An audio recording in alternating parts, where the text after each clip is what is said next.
Olivia decided to take that fruitless, unrequited crush from her past and spin it into a novel. It was a story that had ended before it even began, a silent, one-sided affair that she poured onto the page. And then, something truly unbelievable happened. She uploaded the manuscript online, not expecting much of anything, and the thing just went nuclear. It became an overnight sensation, a viral hit that everyone was talking about. It didn't just lead to a publishing deal, that happened almost instantly. The rights were also snatched up for a television series adaptation. And so, as the original author and now the lead screenwriter for the project, Olivia found herself sitting on the couch of a major television talk show, there to promote the upcoming series. But then, completely out of left field, the A-list movie star Daniel Pierce himself walked onto the set as a surprise special guest. The audience went wild. As the interview progressed, tiny, almost unnoticeable clues began to surface. Little slips of the tongue, shared glances, and half-finished sentences started to paint a picture for the viewers watching at home. It didn't take long for the online sleuths in the comment section to piece it all together. The man on their screens, Daniel Pierce, was the real-life person, the actual man, behind the male protagonist in Olivia's wildly popular novel.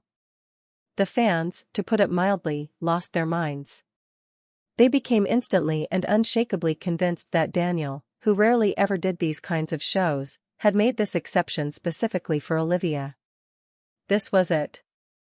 This was the grand romantic gesture they had all been waiting for, the ultimate confirmation that their beloved fictional couple was a real-life two-way street.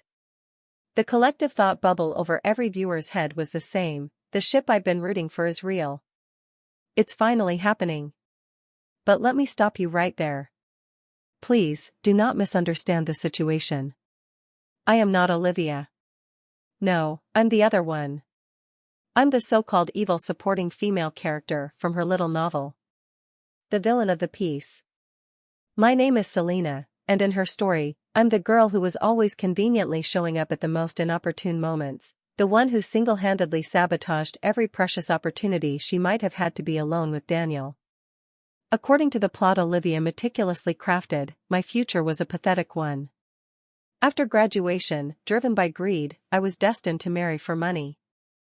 The husband she wrote for me was a grotesque caricature, 30 years my senior, burdened with a massive beer belly, a gleaming bald head, and standing at a comical 5'3".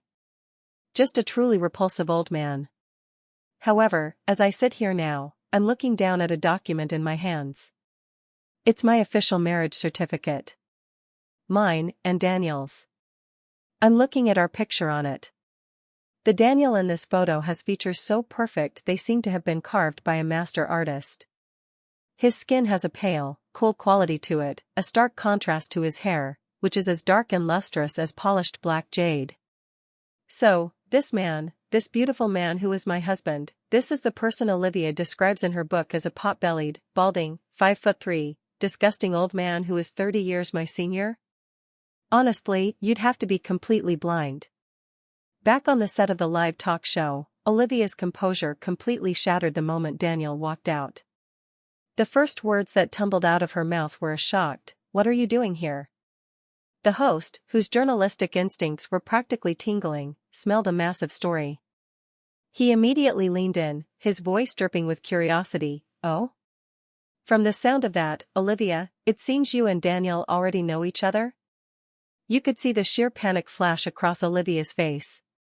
Her hands flew up to her ear, her fingers nervously twisting a loose strand of hair. Her normally pale, delicate face began to flush a deep, blotchy crimson, so intense it looked like it might actually start bleeding. "No," she stammered, "no, we don't know each other. I've seen him. On my phone and, on television." But it was a terrible, unconvincing lie. Anyone with a pair of eyes could see she was completely fabricating it. The viewers watching the live stream certainly saw it, and the real-time comment section absolutely exploded. Whoa, why is Olivia's face suddenly tomato red? She was totally calm and normal a minute ago, before Daniel came out on stage. She is 100% lying. I bet you anything she and Daniel have a history. They definitely knew each other back in the day. Oh my god. What is even happening right now? You've got a top-tier Hollywood movie star and a romance novelist who, on the surface, seem to have absolutely nothing in common, so why is my brain already writing a feature-length romantic epic about the two of them? Okay, I have a wild theory here.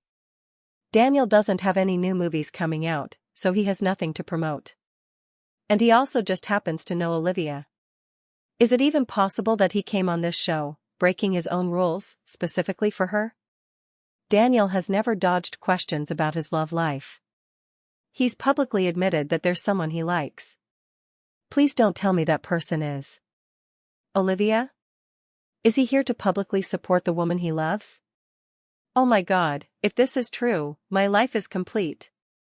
And in the very next second, a user with the screen name Amanda is a cool chick dropped an absolute bombshell in the comments, a piece of information that changed everything. I was in the same high school class as Daniel. I don't know if I should be saying any of this, but I literally can't keep it in for another second. Daniel and Olivia weren't just students at the same school, they were classmates. In the very same homeroom.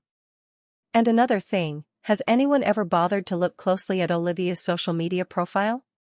Her main background image, the big one at the top? It's always been a picture of some guy.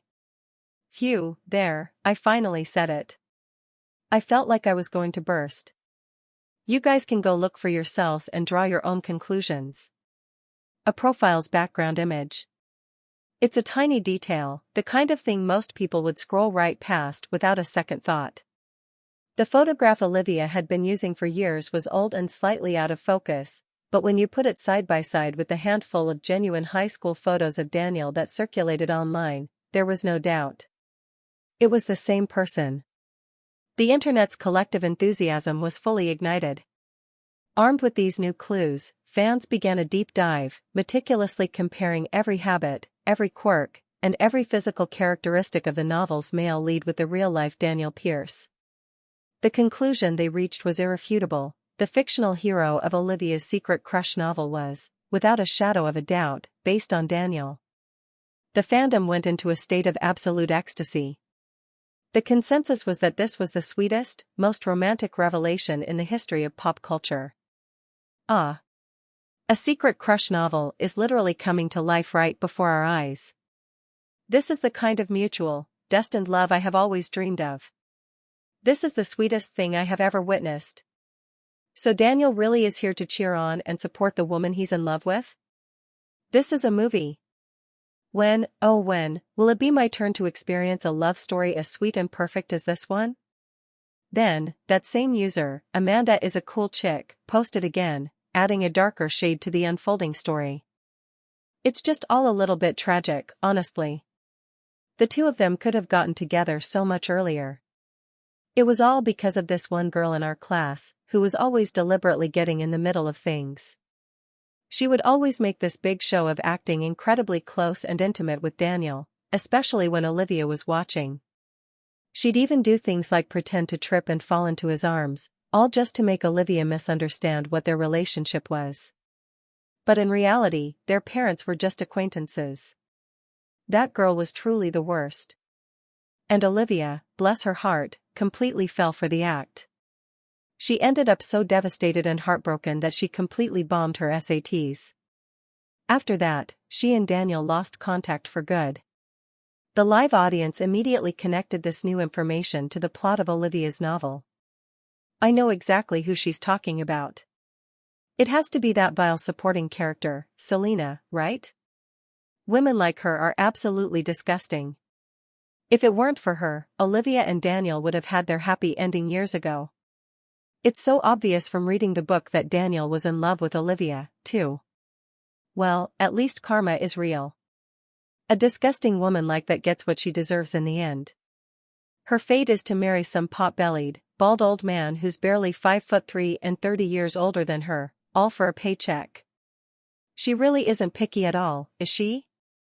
Just the thought of her having to sleep next to that distinct old man smell every single night, and then, in a few years, she'll be changing her son's diapers with one hand while changing her ancient husband's diapers with the other. The thought of it is just so deeply satisfying.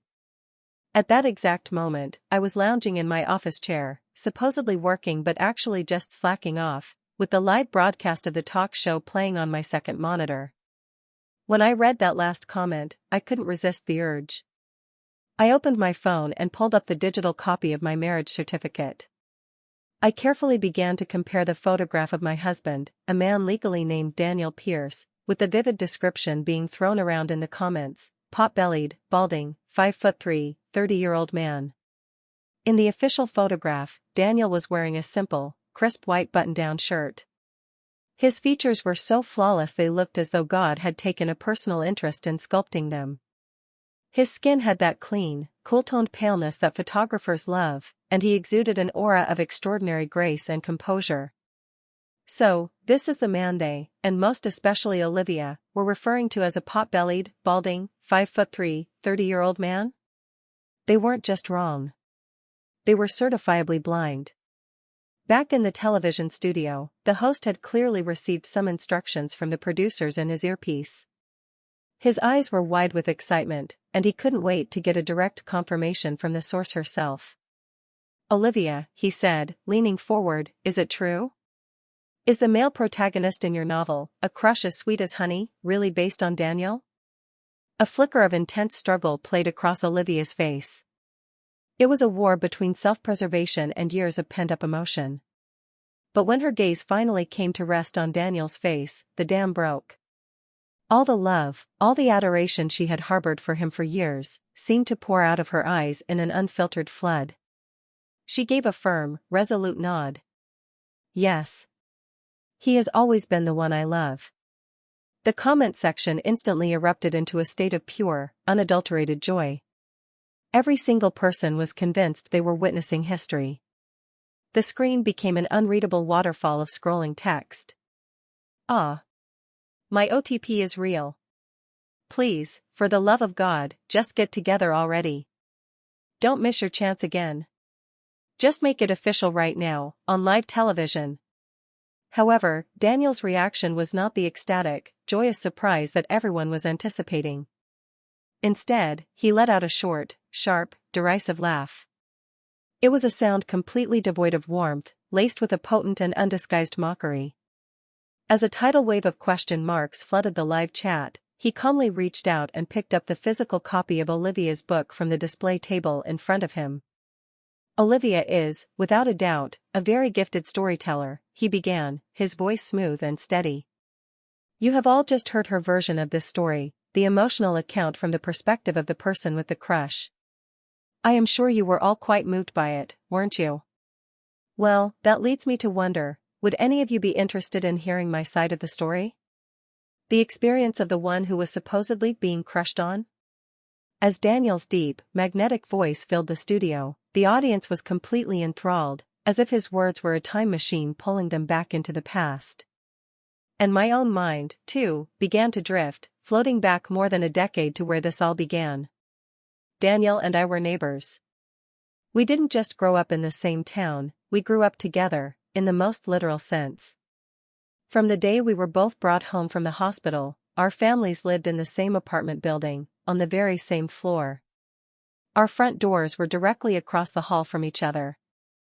A secret crush, by its very nature, is supposed to be a quiet, internal turmoil, a war waged silently within one person's heart. But Olivia's secret crush was anything but. It was a public spectacle, a citywide parade. In her romanticized retelling, her crush was a form of silent, reverent worship. She would watch the boy who shone like a star from a distance, her heart hammering in her chest at his slightest movement. Every single chance encounter she engineered with Daniel was, in her own words, a meticulously planned, brilliantly executed maneuver. However, from the perspective of the person on the receiving end of this crush, the situation was not romantic at all. It was utterly and completely different. Olivia's crush wasn't subtle, it was suffocatingly obvious. I mean, think about it. Anywhere she was, you could guarantee there was a pair of eyes trained on Daniel, relentlessly tracking his every move, cataloging his every action.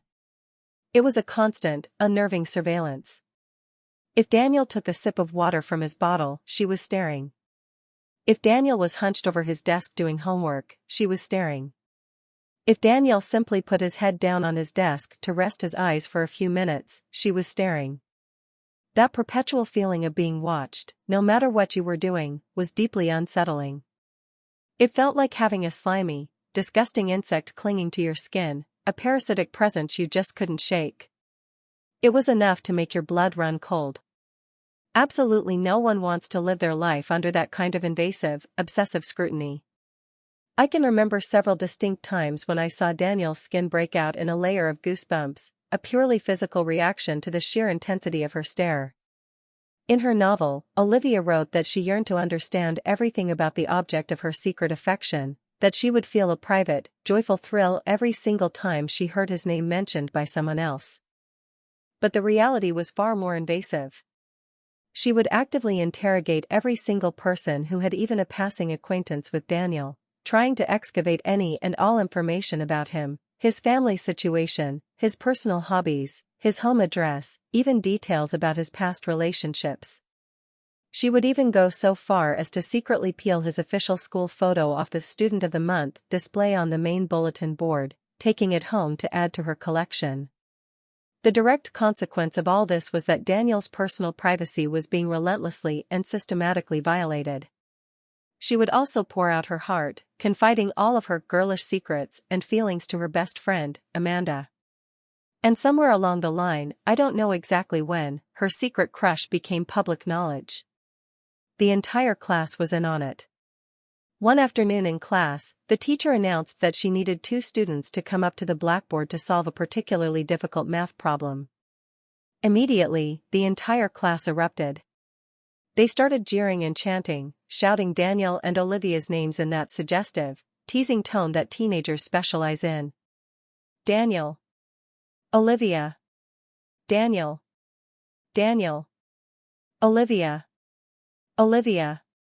Their chants weren't good-natured, they were filled with a mean-spirited, bored desire to stir up drama and watch what would happen. Finally, it was Olivia's best friend, Amanda, who stood up on her chair and began to lead the entire class in a new, unified chant, "Get together." Everyone else immediately caught on. Together. Together. Together. In the end, however, the only person who was called out of the classroom by the stern, frowning teacher was Daniel. "You are one of the top students in this class, Daniel," the teacher said, his voice laced with disappointment. "You need to set a proper example for the others. You must be mindful of your influence. This is high school. It is not the time to get entangled in all of this puppy love nonsense. I am going to let this go just this once, but if I catch you two engaging in any more inappropriate behavior, don't blame me when I give you both detention."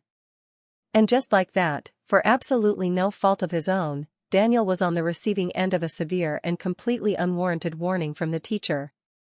Olivia also had a section in her novel about a time when she and Daniel could have had a magical, accidental embrace, but that I, the evil villainess, had maliciously and deliberately ruined the moment.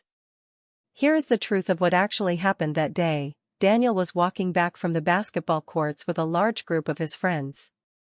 As they approached the front door of our classroom, he nearly collided with Olivia, who was walking out with her best friend, Amanda. The nervous, flustered, and deeply hopeful expression on Olivia's face was impossible to miss.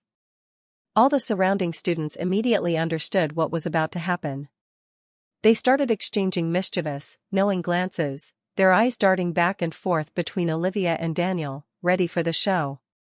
Just as the two of them were about to have their fateful, cinematic moment of brushing past each other in the doorway, Amanda, from behind Olivia, gave her a sudden, hard shove, sending her stumbling directly into Daniel's path. And it just so happened that at that exact second, I was coming out of the classroom's back door. The result was a chaotic chain reaction. Olivia, propelled by Amanda's shove, crashed hard into me. The momentum sent me stumbling backward, and I ended up falling directly and solidly into Daniel's arms. When Olivia untangled herself from me and got to her feet, the look of pure, unadulterated disappointment on her face was almost comical.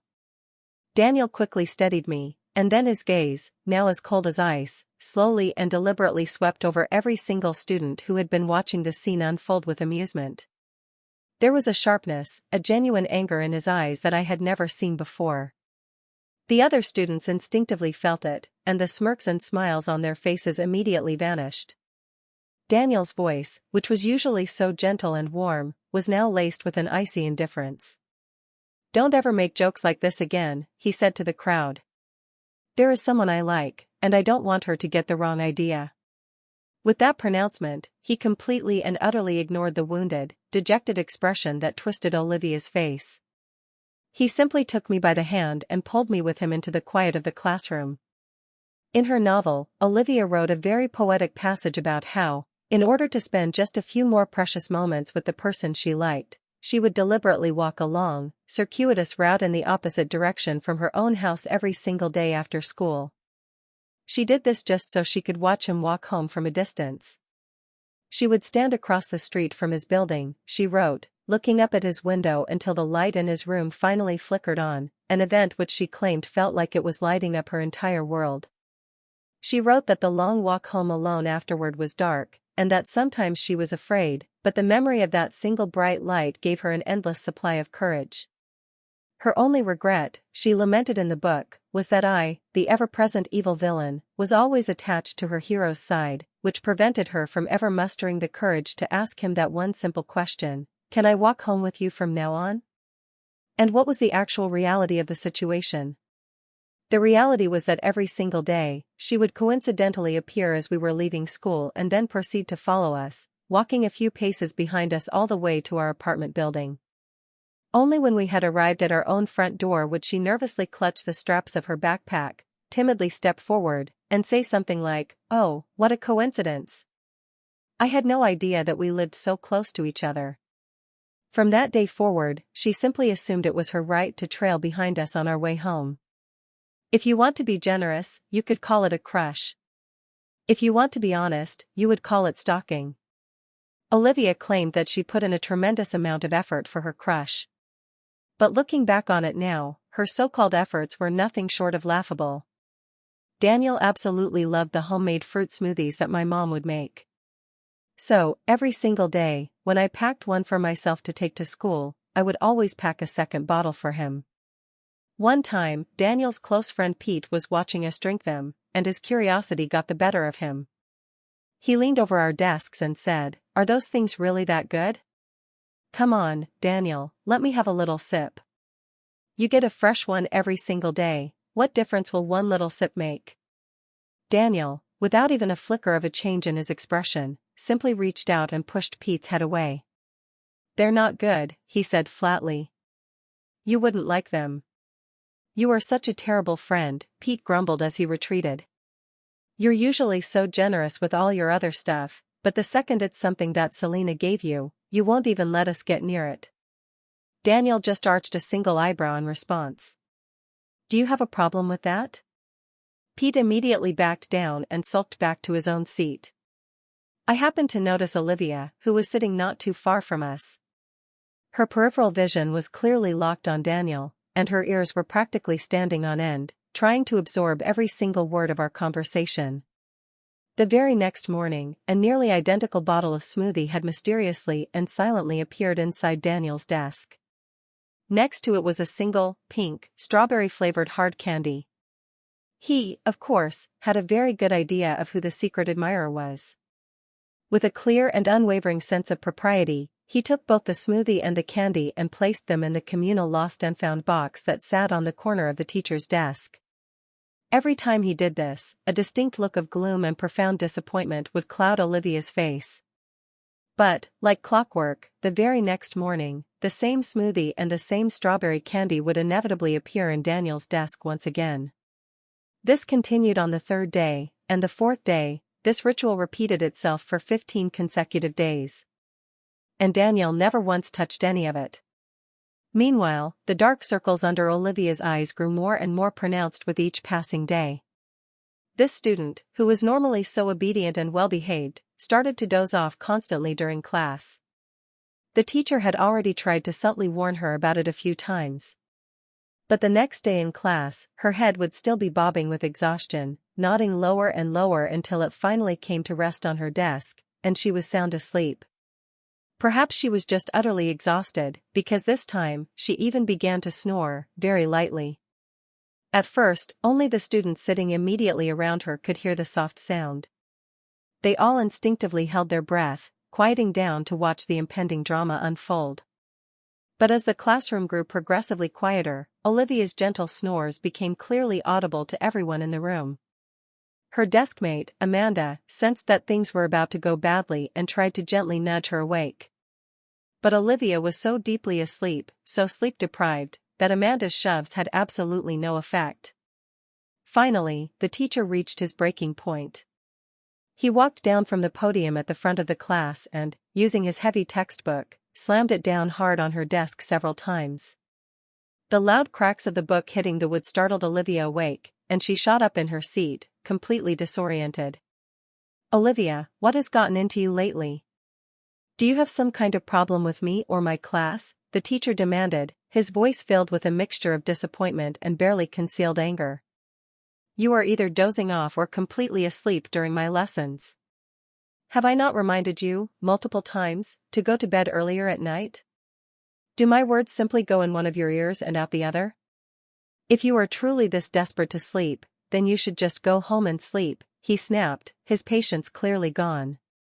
"It's much more comfortable at home, you'll even have a proper bed to lie on. Do not sit in this classroom and disturb the other students who are actually trying to learn." This was the first time in Olivia's entire life that a teacher had ever berated her so harshly, especially in front of the entire class. The curious, amused gazes of her classmates fell upon her, making her feel so utterly ashamed that she wished the floor would open up and swallow her whole. But the most important thing, the thought that horrified her the most, was what Daniel would think of her after witnessing such a public humiliation. Would he think she was a terrible, lazy person? The thought alone made her eyes well up, and tears began to stream uncontrollably down her face. She lowered her head, choking back sobs as she managed to apologize to the teacher. "I'm sorry, teacher. It won't happen again." Hearing the distinct catch of a sob in her voice, the teacher's tone softened, but only slightly. It was still stern. "There will not be a next time."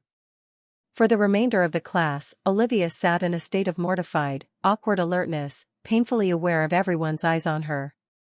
In the end, she couldn't stop herself from secretly wiping away her tears. Her eyes were red and puffy, and her friend Amanda spent a long time whispering words of comfort to her. When Amanda's gaze happened to drift over to the lost and found box and land on the now infamous smoothie and candy, a sudden, inexplicable wave of white-hot anger shot through her. There was a loud, startling bang. Before anyone in the room could fully process what was happening, Amanda had snatched the smoothie bottle and hurled it with all her might in Daniel's direction. I don't know to this day if it was intentional or if she just has terrible aim, but the plastic bottle flew right past my face, missing me by inches, and slammed hard against the wall behind me. Hiss. The bottle clattered noisily to the floor, its milky white contents splashing and splattering everywhere. The corner of my eye, where the bottle had grazed my skin, began to sting with a sharp, burning pain. Tears streamed down my face, an involuntary reaction to the shock and the sting. I instinctively clapped my hands over my face. "Selena." Daniel's voice cut through the silence, a tense mixture of deep concern and a barely suppressed, simmering rage. But Amanda was far from finished. She pointed an accusing finger at Daniel, passionately defending Olivia. "Daniel, don't you dare think you're so great. You're just coasting on the fact that someone has a crush on you. If nobody liked you, you would be absolutely nothing. She wakes up at 4 o'clock every single morning to painstakingly make you a smoothie. She's literally losing sleep over you. Do you really have to be so cruel and reject someone's heartfelt gesture so callously? It is not like she is asking you to date her. If you trample on a girl's sincere feelings like this, aren't you afraid of what karma has in store for you? You are a hypocrite. You're so fake and self-righteous. She is asking you to drink a smoothie, not a bottle of poison. And throughout this entire tirade, Olivia was cowering behind Amanda's back, her eyes brimming with tears, staring at Daniel with a wounded, accusatory expression, as if he truly were some heartless villain who had casually broken her heart. Daniel was normally an incredibly calm and emotionally stable person. It was extremely rare to see him show any kind of strong emotional fluctuation. But at this moment, his jaw was clenched so tight the muscle was popping. The look he gave Amanda was so terrifyingly cold it could have frozen water. "Drink a smoothie, is that it?" he said, his voice dangerously low. He bent down and picked the dripping bottle up from the floor. From behind Amanda's back, a flicker of what looked like delight flashed in Olivia's eyes. Amanda, too, lifted her chin in a triumphant gesture. "About time you came to your senses and did the right thing." But in the very next second, a spray of milky white liquid flew through the air, drenching Amanda from head to toe. Even Olivia, who was standing right behind her, was not spared from the splash zone. A sickly sweet, cloying smell immediately filled the air. Ah! The feeling of the sticky, cold liquid covering her body made Amanda let out a piercing shriek, and she looked like she was on the verge of a complete and total meltdown. "Are you completely insane?" she shrieked, glaring at Daniel with pure hatred in her eyes. "You like this smoothie so much, don't you?" "I thought you could have all of it," Daniel replied, a look of perfect innocence on his face. "Daniel, is this seriously how you treat a girl? Where are your manners? What happened to being a gentleman?" Amanda screamed, frantically and ineffectually trying to wipe the sticky liquid from her face and hair. "My manners," Daniel retorted without a shred of mercy, "are reserved for people.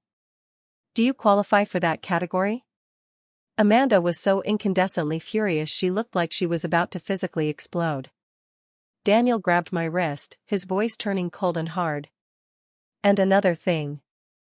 You had better pray that Selena's face is okay." Amanda defiantly stuck her neck out. "What? What are you going to do? Are you going to hit a woman? Besides, I didn't hit her on purpose." Daniel let out a cold snort. "Well then, if something happens to her, my revenge won't be on purpose either." The very next day, the smoothie and candy reappeared in Daniel's desk. This time, however, he did not take them to the lost and found box. He picked up the items and turned around in his seat. A shy, hopeful blush and a hint of secret joy immediately bloomed on Olivia's face. But in the next second, Daniel casually and dismissively tossed both items onto Pete's desk. Pete looked up from what he was doing, surprised. "Are these for me?" "Yeah," Daniel said with a nonchalant shrug. "It's nothing important. It's all yours. I saw it with my own 2 eyes." Olivia's face instantly became a perfect portrait of heartbreak and pain. The expression she wore was one of someone whose most sincere and heartfelt feelings had just been carelessly stomped on and dragged through the mud. The next day, the daily delivery of smoothies and strawberry candies, a ritual that had been going on for over 2 long weeks, finally and abruptly stopped. During the summer, afternoon thunderstorms had a tendency to arrive with a sudden, dramatic fury.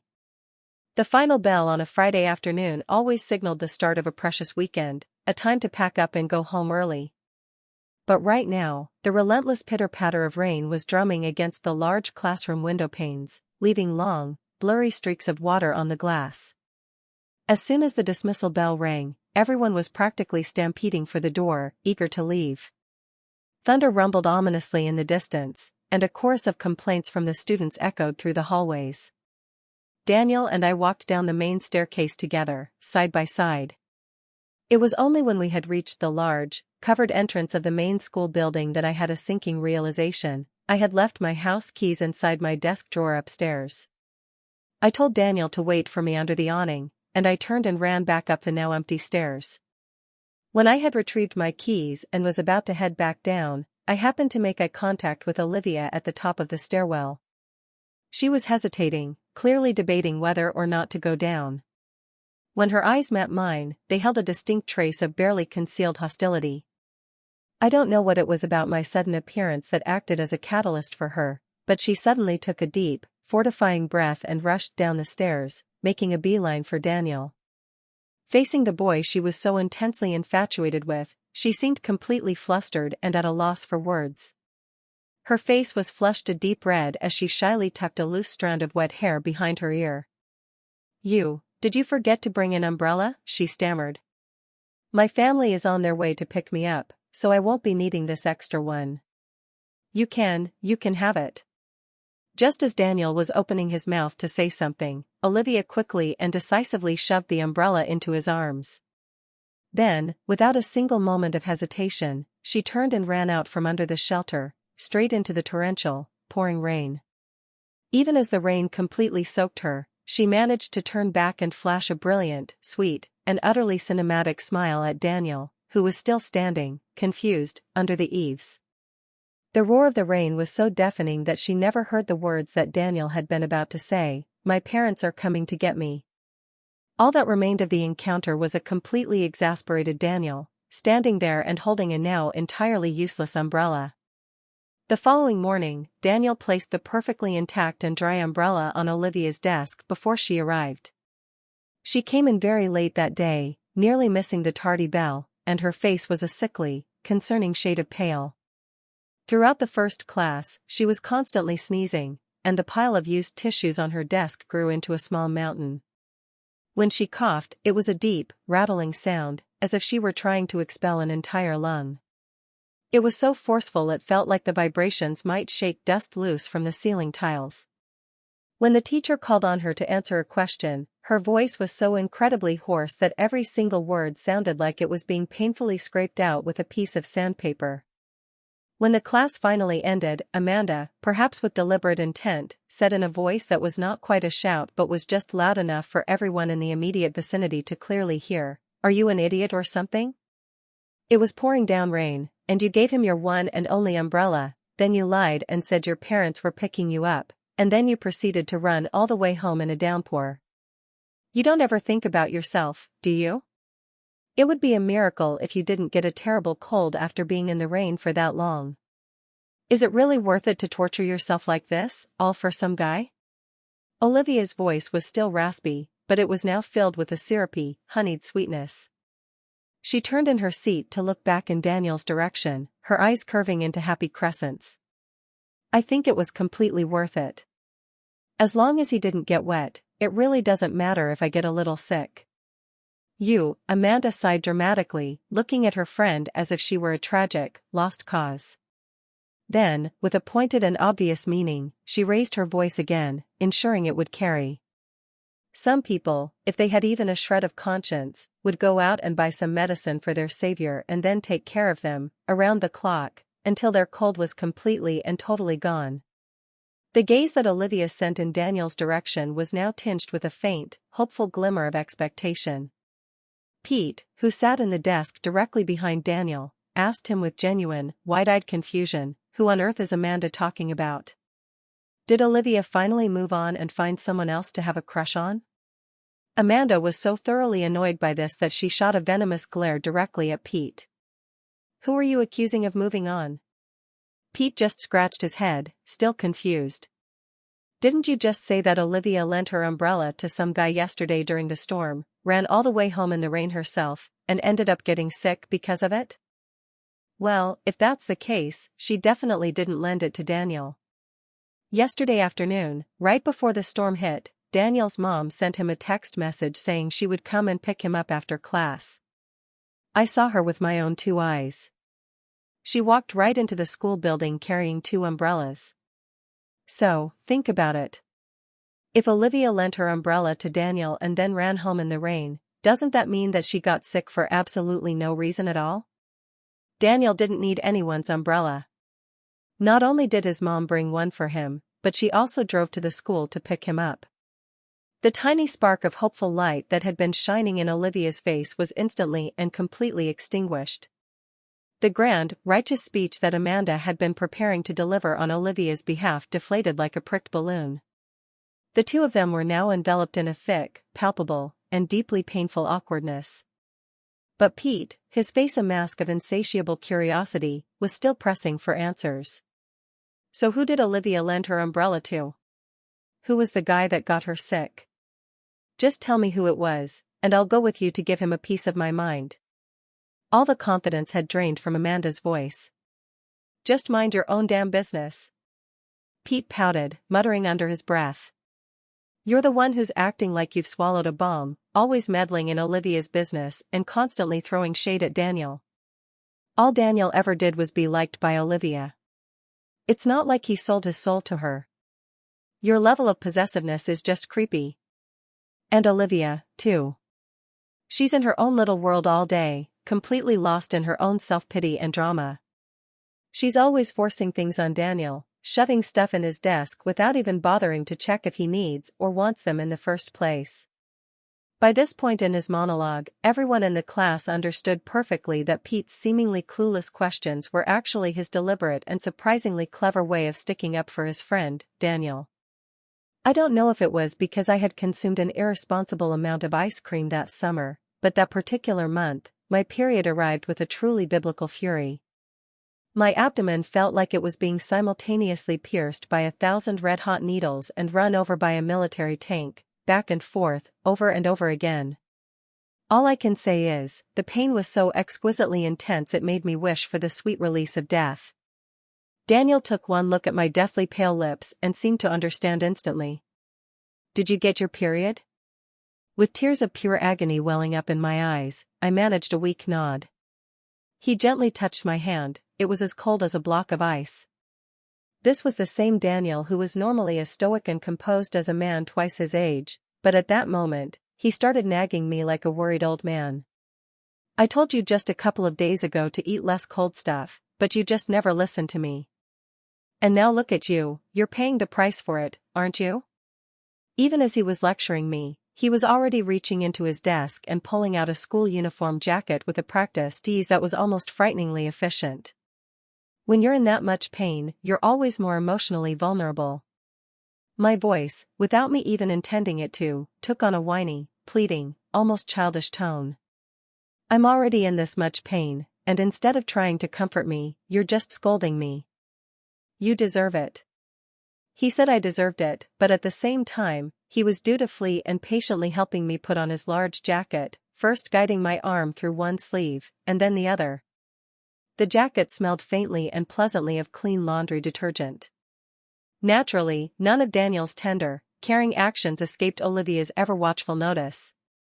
When she saw how tenderly and naturally he was taking care of me, and then saw me enveloped in his obviously oversized jacket, she bit her lip so hard it was a wonder it didn't bleed. Just then, as if by magic, Daniel produced a small packet of instant herbal tea from somewhere. He took my personal mug from my desk and stood up to get me some hot water from the large dispenser at the back of the classroom. Pete, sitting in the row behind us, was absolutely amazed. "Man, I was just wondering the other day why you keep a spare jacket in your desk in the middle of summer. Don't tell me you've been keeping it here this whole time just in case Selena needed it? Wow. You even have the special tea ready to go." Pete had a naturally loud voice, which ensured that Olivia, sitting several desks away, heard every single word crystal clear. The bitter, acidic taste in her heart intensified, and the look of profound sadness on her face was practically overflowing. A single, glistening tear escaped from the corner of her eye. Her friend Amanda noticed and immediately started whispering what I assumed were comforting words to her. Olivia just shook her head sadly and mumbled that she was fine. 5 days later, I was back to my normal, energetic self. After school, I met up with a friend at the little school store and we bought ice cream cones, happily eating them as we walked back to the classroom. The very second I stepped through the door, however, Daniel caught me red-handed. He was standing by his seat, and he simply crooked his finger at me, beckoning me over. I immediately flashed him my most charming, placating smile. Daniel spoiled me and protected me in almost every aspect of life. I can still remember one time back in elementary school when I completely bombed a big math test. The teacher, as was the policy, told us all to take our graded tests home and get them signed by a parent. I was absolutely terrified to go home. I was certain my parents were going to ground me for a month. After racking my brain for a solution, I finally resorted to begging Daniel to forge my dad's signature on the test paper. Of course, the elaborate scheme fell apart, and the truth eventually came out. My parents were so furious they literally chased me around the house with a large kitchen spatula. I ran, screaming at the top of my lungs, next door to Daniel's house and hid behind him for protection. He bravely spread his arms out to shield me from the wrath of the spatula while pleading with my parents on my behalf. His parents also rushed to my defense, chiming in with, "She's just a kid, she didn't know any better. She was just scared you'd be angry. We're sure she won't do it again." Daniel, with a completely straight and serious face, took all the blame onto himself. It wasn't Selena's fault at all. I was the one who begged her to let me sign her test. "Then perhaps you can explain to me," my dad fumed, his mustache practically bristling with anger, "why you were so incredibly desperate to sign my name on her test paper." I have no idea what wire got crossed in his brain at that moment, but he blurted out, without a second of hesitation, "Because I want to be her dad." Well, that certainly changed the dynamic. The people wielding the spatula were now his parents. And my parents were suddenly the ones trying to hold them back, saying things like, "Hey, now, he's just a kid, he's just talking nonsense, let's not get violent, don't hit him." However, when it came to anything that was even remotely bad for my health, Daniel was an absolute, unyielding tyrant. I sheepishly held up my half-eaten ice cream cone and shuffled over to him. He simply held out his hand. "I don't think I need to say anything, do I? Hand it over." I puffed out my cheeks in a silent protest and grabbed his wrist, trying to plead my case. "Just this one time, I promise. My period is practically over." I could feel a burning, intense gaze land on my hand, the one that was holding Daniel's wrist, as if trying to bore a hole right through my skin with sheer force of will. But at the time, I didn't pay it any mind at all. Daniel was as stern and impartial as a judge. "Selena, be a good girl. I really don't want to have to see someone crying and whining to me about her stomach cramps again next month. And if I ever catch you doing this again, you can just forget about getting your allowance for the rest of the month." I had a prior conviction in this area. There was an infamous incident where my parents gave me a week's worth of lunch money, and I managed to spend it all on the very first day, which left me to starve for the entire rest of the week. After that, my allowance was officially put under Daniel's strict management. Of course, most of the time, the arrangement was that my allowance was mine to spend, and Daniel's allowance was also mine to spend. He never, ever let me feel like I was missing out on anything. Whatever the other kids had, he made sure I would have it too. I remember one time, the girls in my class were all buzzing about a fancy new bakery that had opened downtown, talking about how their cakes were so good they were practically a religious experience. All I did was cup my face in my hands and sigh wistfully, "Oh, I wish I could try some." The very next day, a cake from that exact same bakery, the one that had a 2-hour wait just to get in the door and prices that were ridiculously high, was sitting on my desk when I arrived at school. A clever, albeit completely flawed, idea suddenly popped into my head. "Look," I argued, "I've already eaten half of this cone. And wasting food is a terrible sin. So, for the rest of it, why don't we?" Daniel nodded slowly. "Yes, wasting food is a terrible sin. That is a very good point." Just as a small spark of victory ignited in my heart, he calmly took the cone right out of my hand and, right in front of me, began to slowly and deliberately eat the entire remaining half. The entire thing. He did not leave me a single, solitary bite. Even the absolute best part, the little chocolate-filled tip at the very bottom of the cone, was gone. After he had finished it all, he even had the audacity to give a thoughtful review. That was really good." I was so thoroughly annoyed that I gave his arm a hard, punitive pinch to express my profound displeasure. And this entire, intimate little scene caused Olivia, who had been secretly and obsessively watching from across the room, to look like she was genuinely about to burst into tears. Her eyes drooped sadly at the corners, and her face was a mask of bitter envy.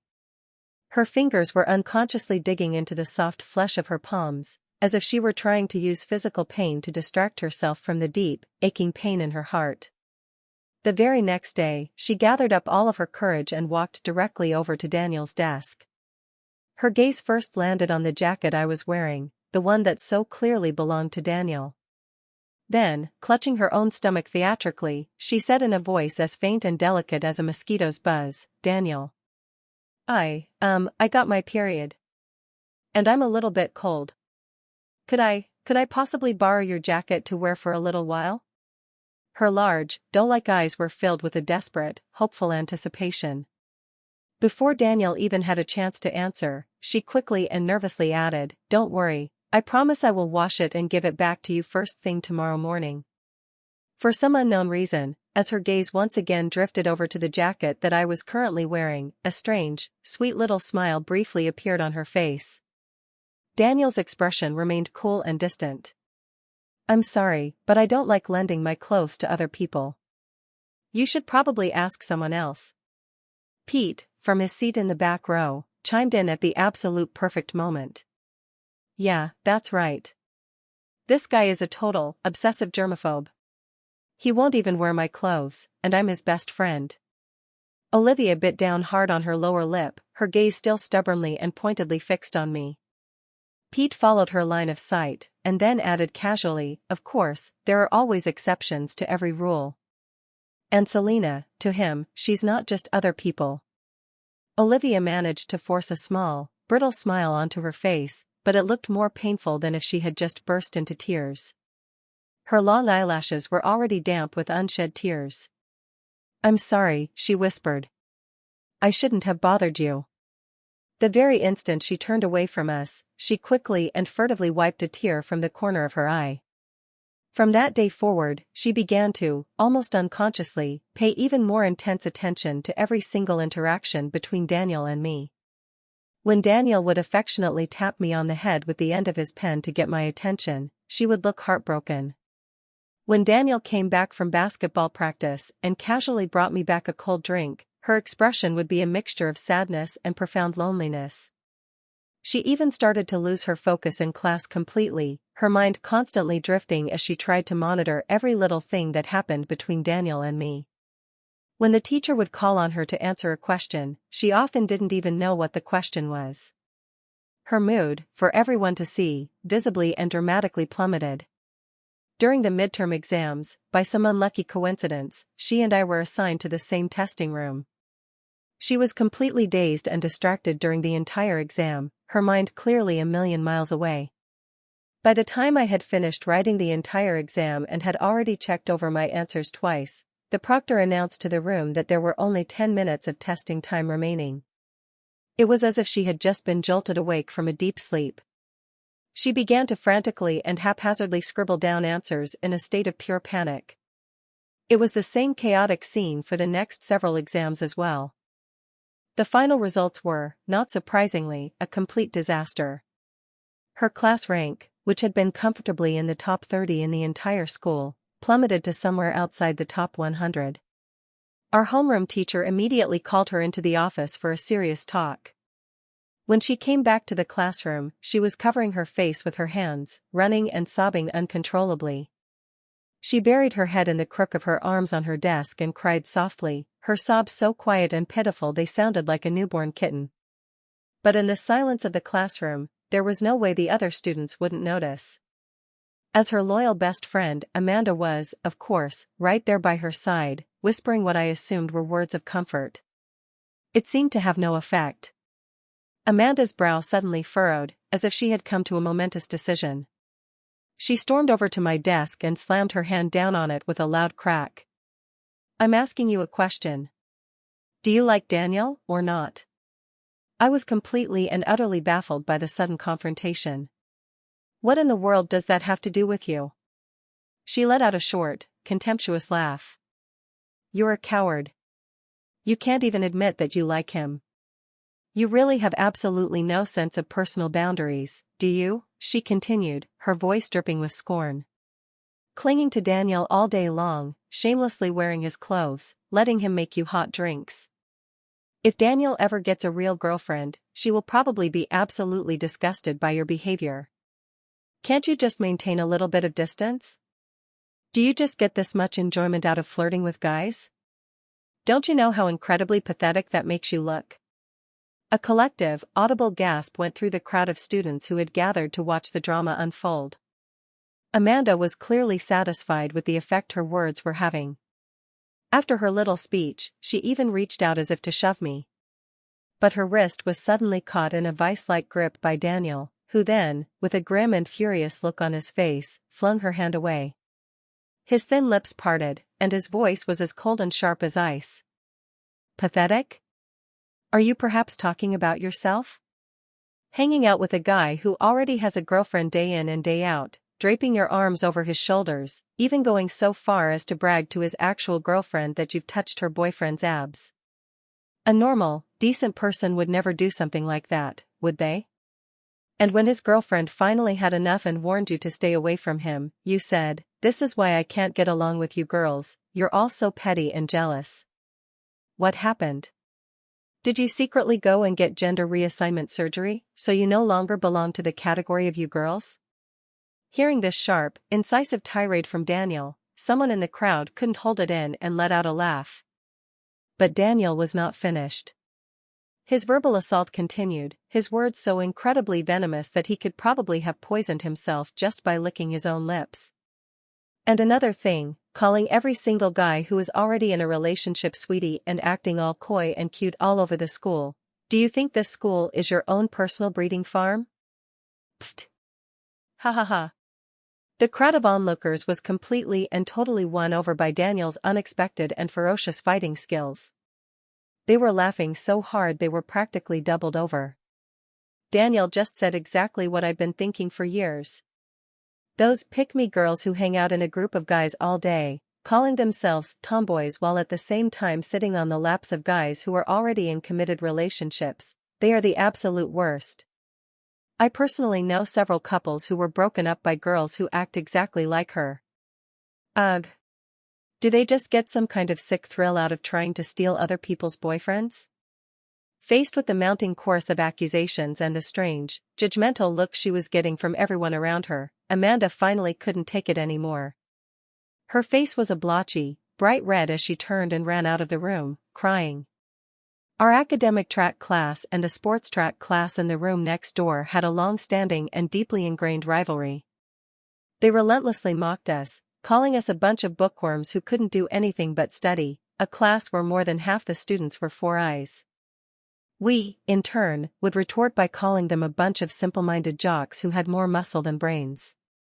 Every single time our two classes happened to pass each other in the hallway, a few snide, sarcastic remarks were absolutely inevitable. For the big autumn school sports festival that year, one of the main events was a class versus class relay race. And as fate would have it, the team we were drawn to compete against was, of course, the sports track class. Everyone in our class was absolutely fired up, filled with a burning determination to win this race and finally earn some bragging rights. The 4 boys and 4 girls who were selected to participate in the race sacrificed their lunch breaks and their free time after school every single day, sweating it out on the track under the hot sun. Every single one of them got a noticeable tan, all for the singular goal of beating the sports class in that race. I was competing in the high jump event, and Daniel was signed up for the grueling 3,000-meter run, so neither of us was a part of the relay team. But on the day of the big race, every single student in our class who didn't have a conflicting event showed up at the track to cheer. We ran alongside the track next to our teammates, our combined shouts of "Go! Go! Go!" creating a deafening roar that seemed to shake the entire stadium. The passionate, hard-earned sweat glistened on the running track, and for a rare, electrifying moment, we all felt that powerful, invigorating force of youthful spirit. Our collective team spirit, which had started as just a few scattered sparks of hope, had well and truly ignited into a roaring, unquenchable flame. And what's more, our class's relay team was performing brilliantly. We were consistently and significantly ahead of the sports class. Victory was so close we could practically taste it.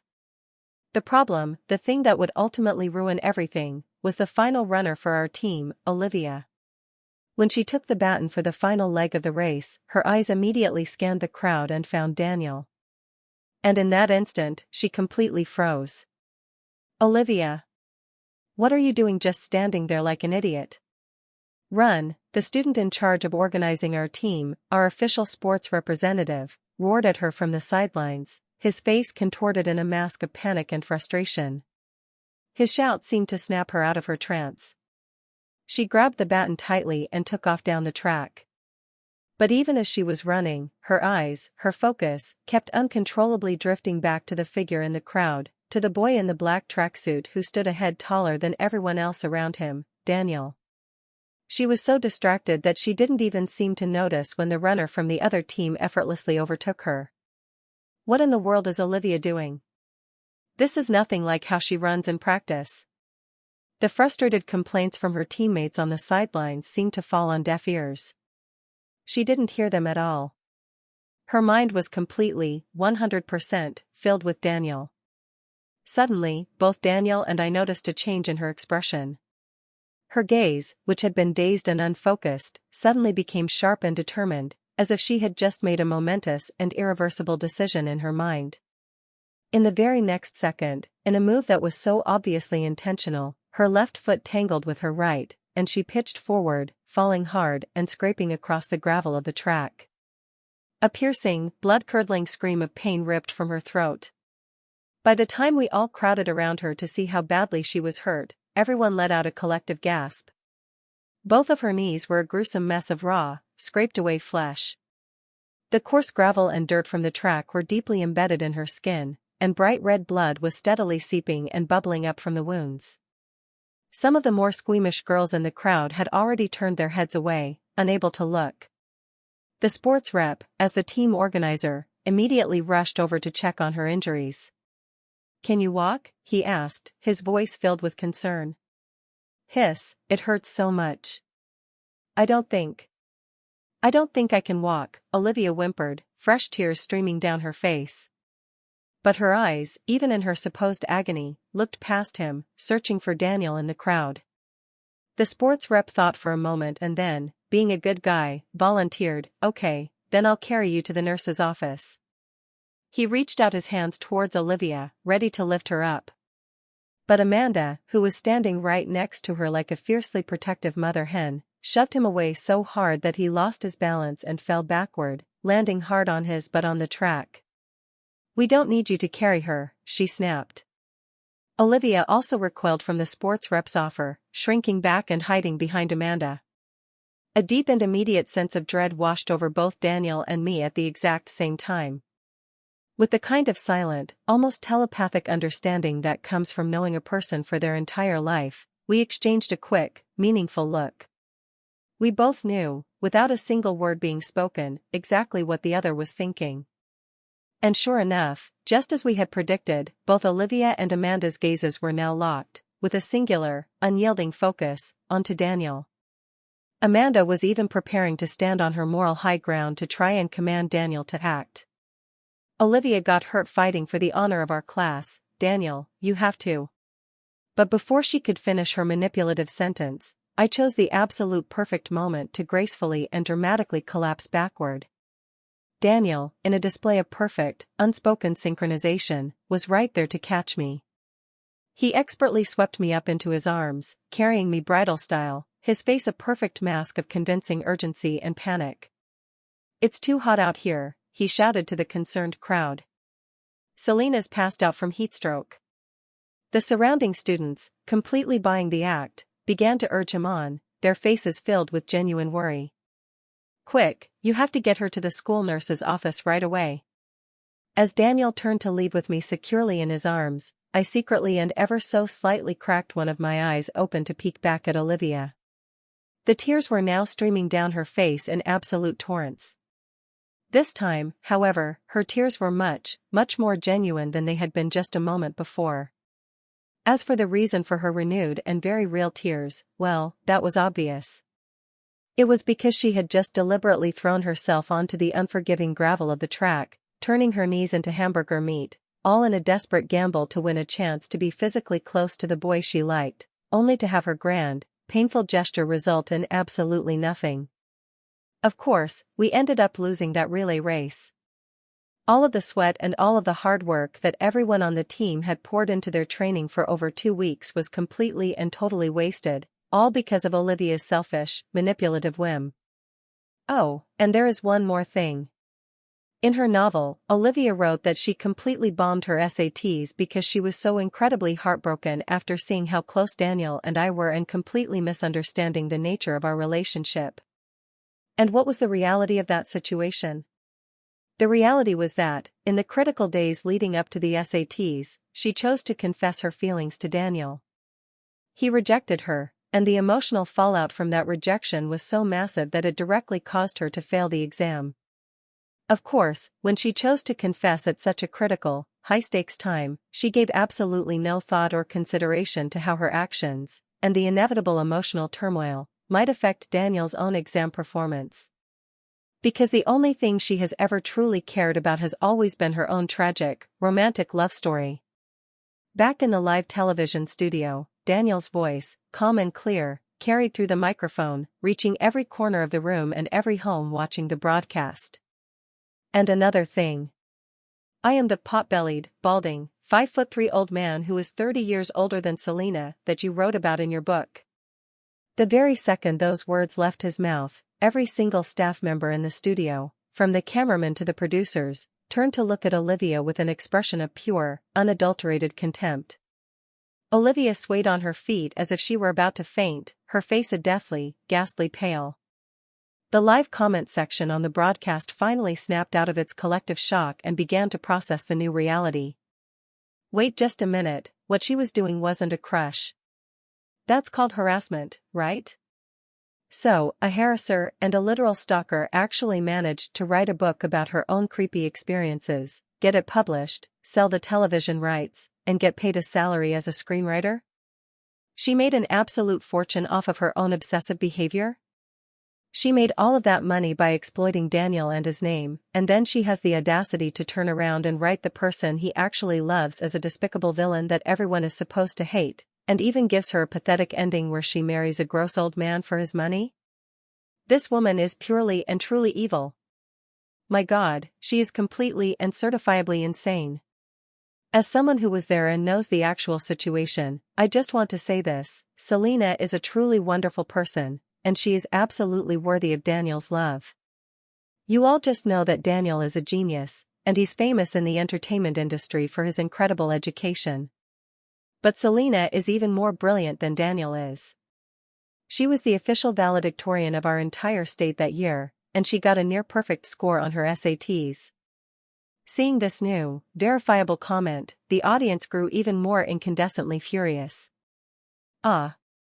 Such a brilliant, amazing, and accomplished woman was twisted into an evil villain in her book. I am so sorry, Selena. I completely and totally misunderstood you.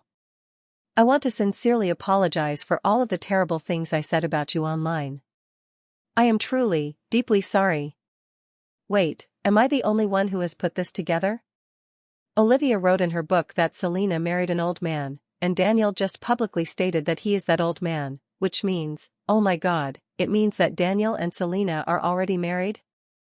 This whole shocking revelation also sparked a wave of much-needed self-reflection among some of the viewers. After hearing Daniel's side of the story, the perspective of the person who was being crushed on, I'm suddenly starting to wonder if I was ever like Olivia when I had a crush on someone in the past. I'm wondering if I ever made them feel uncomfortable or harassed. If I did, I just want to say right here and now that I am sorry. Me too, some of the things that Olivia did, I have to admit that I've done them too. To anyone out there who I might have bothered or made uncomfortable with my actions in the past, I am truly sorry. I am very proud to say that I have never, ever burdened the person I had a crush on. Because a crush has always been, from the very beginning to the very end, my own private business. It has absolutely nothing to do with anyone else. I am just like Daniel, I have also been on the receiving end of a crush like this one. I know exactly how he feels. That so-called like was never flattering. To me, it was nothing but a constant nuisance and a form of harassment. I really, truly hate it when other people tease and try to ship people who aren't a couple. If you like someone, that's your business, But why do you have to tell absolutely everyone and make the person I actually like misunderstand me? I hate it so much. Having a pair of eyes secretly watching you no matter what you do is the worst. It got so bad that I couldn't even pick my nose in peace anymore. Ugh. What a crush as sweet as honey. This show should be called A Crush as Annoying as a Fishbone Stuck in Your Throat. I am officially boycotting this trashy, toxic show. Don't you dare air it. It's absolute garbage. A crush as annoying as a fishbone stuck in your throat. I refuse to watch a single second of it. The hashtag boycott A Crush as Sweet as Honey quickly and explosively shot to the very top of the trending lists on every major social media platform. Entertainment news outlets and popular gossip sites all jumped on the bandwagon, quickly editing together clips of Olivia's disastrous performance on the livestream into short, viral videos that spread across the internet like wildfire. The live broadcast was, of course, abruptly and unceremoniously cut short. Outside the television studio, a massive, chaotic crowd of reporters and furious fans who had rushed to the scene had formed an impenetrable blockade, all of them screaming for answers. The very next day, the production team of A Crush as Sweet as Honey released an official statement announcing that the originally scheduled premiere of the series had been cancelled. Olivia wasn't just the original author and the lead screenwriter for the show, she was also one of the main producers. She had poured the majority of her life savings into this single project, fully expecting a massive, life-changing financial return. Now, her investors were lining up at her door, aggressively demanding compensation for their considerable losses. Advertisers who had signed on to sponsor the show began sending her official contract termination letters, along with demands for damages. Her social media account, which had once been a source of pride, lost hundreds of thousands of followers in a single day. Her confident, triumphant, and self-satisfied demeanor was completely and utterly gone.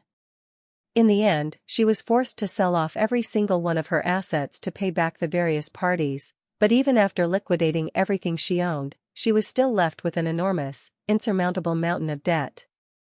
And right around this same time, her supposed best friend, the one with the username Amanda is a cool chick, was publicly exposed by internet sleuths for habitually and systematically trying to seduce married men online.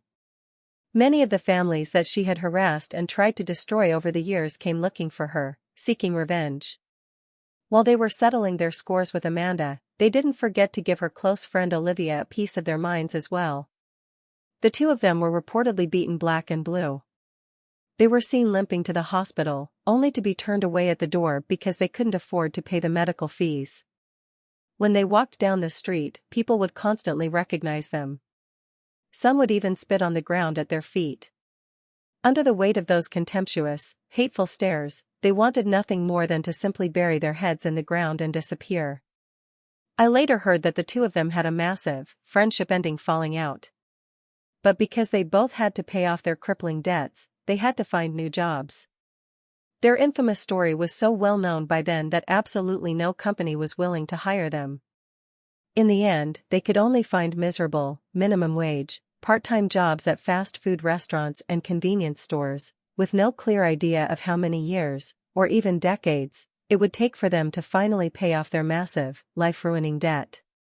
Meanwhile, back at my home, I was on the receiving end of another stern lecture from my husband, Daniel. Because You're sneaking ice cream in the middle of the night. You're really something special, you know that? The next time your stomach starts to hurt, don't you dare come crying to me to rub it for you. Daniel pinched my cheek in mock anger, a gesture meant to be punitive, but his touch was as light and gentle as a feather. Is that true? Would you really have the heart to leave me in agony? I asked, wrapping my arms tightly around his waist and blinking up at him with my most innocent expression. He was so thoroughly exasperated with me that he turned as if to walk away. I quickly grabbed his arm to stop him and cooed, "I won't eat it again, I promise.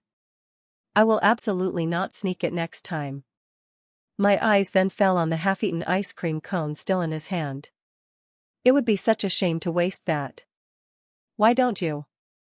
Why don't I help you finish it?" he said, perfectly finishing my sentence. The sweet, comforting scent of vanilla ice cream filled the air in our quiet living room.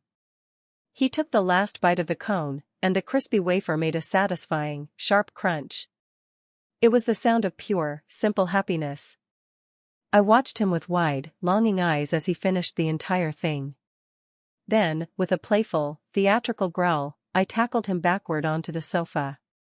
I straddled his hips, playfully tilted his chin up with my finger, and said with a wicked grin, "You ate my ice cream, so, now, it is my turn to eat you." The final, official conclusion is this: Daniel is, without a single doubt, much, much tastier than ice cream. And I, for one, was very, very full.